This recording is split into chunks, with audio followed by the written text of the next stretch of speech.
matin, j'ai rencontré Gigi dans le couloir. Il était très excité. Je m'étonnais de le voir au lycée, en dehors de toute manifestation festive, lui qui avait le loisir de s'en éloigner. Il m'accompagna un moment, bavardant de choses et d'autres, et puis soudainement s'immobilisa.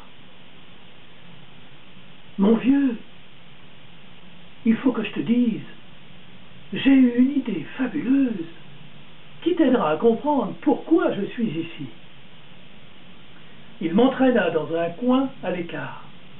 « Écoute, j'ai bien réfléchi à tout ce que je t'ai confié jusqu'ici. Toutes ces aventures qui se sont déroulées entre ces murs et dont nous, les enseignants, avons été les acteurs ou les spectateurs. Ah, soupira-t-il en levant les bras, si les murs pouvaient parler. » Je me demandais où il voulait en venir, lorsque brusquement, il m'éclaira. « Voilà, j'ai décidé de faire parler les murs, d'écrire un roman. » « Un roman? Oui, poursuivit-il avec l'enthousiasme d'un jeune premier, la longue histoire de ce que nous avons vécu ici. Je mêlerai le vrai et le faux, mais c'est le vrai qui ressortira de ces pages. » Je comprenais de moins en moins. Lui, le docte professeur des classes préparatoires, si peu semblable à un doux rêveur, qui se prenait au sérieux et évoquait son maître avec tant de considération. Comment pourrait-il s'adonner à une tâche aussi vaine et futile qu'écrire une œuvre d'imagination? Comme en écho à ma perplexité, il expliqua. « Tu vas comprendre, j'ai pris des notes. » « Tu as pris des notes? » »« Oui, depuis le début. J'ai tout enregistré, tout. Comme si la vie était, comment dire, un grand cours magistral fait par un génie. Ah, j'en ai pris des notes. Tous les soirs, avant de corriger des copies, j'écrivais quelques lignes sur les événements du jour. Je n'avais pas le temps de faire des chapitres, juste griffonner quelques phrases régulièrement. Et j'eus bientôt, au fil des années, des dizaines de cahiers. Je savais qu'elles me serviraient un jour. Les autres vivaient leur aventure, comme on feuillette un livre sans le lire. Ils étaient dans le présent et éradiquaient le passé. Moi, je lisais dans la vie ce qui deviendrait plus tard une page écrite. J'agissais machinalement pour... Il hésita au seuil d'une pensée volatile. Pour arracher au temps son pouvoir destructeur, pour le figer sur le papier avec de l'encre, l'empêcher de couler.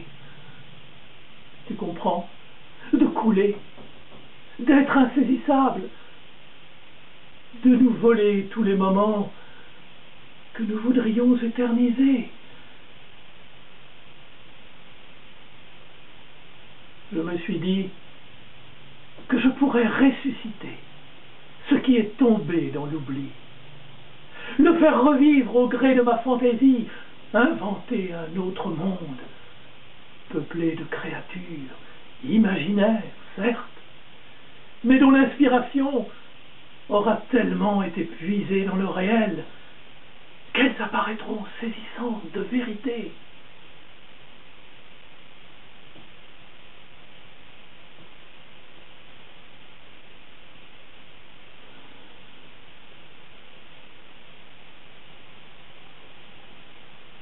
Je me grattais le menton. Incrédule. Tu me crois fou, hein? Insensé. Égaré. dans des divagations indignes d'un ancien enseignant. Eh bien, écoute ceci, intima-t-il, en baissant la voix, mais d'un tel accent de conviction qu'il m'ébranla. Aujourd'hui, j'ai trouvé le titre. Sais-tu comment je l'appellerais? Je secouai la tête au comble de la stupéfaction. Je l'appellerais l'élitiste. J'inventerais un personnage fantasque, un lycée d'exception, un monde peuplé de fantômes redevenus chers dans cet immense bâtiment où ils n'ont fait que passer, comme l'eau qui coule sous les ponts, indifférente, inexorable, immuable. J'arrêterai tout, je couperai le fil du temps. Et les autres, ceux qui n'ont pas vécu nos années, par le biais de l'art, pourront pénétrer dans ce monde secret et ressentir nos émotions, nos désirs, nos peines et nos joies, frémir à nos souffrances et sourire à nos bonheurs, connaître la grande aventure qui fut la nôtre, avec nos héroïsmes et nos lâchetés, nos erreurs et nos égarements, nos triomphes et nos échecs, nos passions surtout. Tu comprends? Nos passions, ce dont nous avons brûlé. J'y mettrai toute la force qui me reste, tout mon cœur.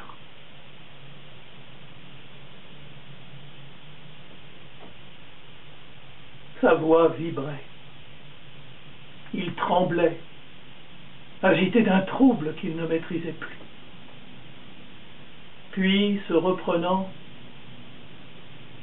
l'élitiste, tu sais pourquoi? C'est lui, le grand, qui m'a inspiré. C'est son personnage. Le lycée était à lui. C'était son œuvre, sa chose, son édifice, sa création. Il est toujours là. Je le sens. Son fantôme. Et celui d'Édith aussi.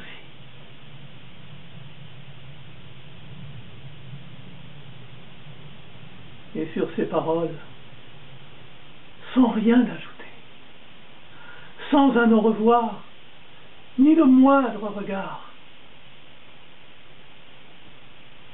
il s'en alla.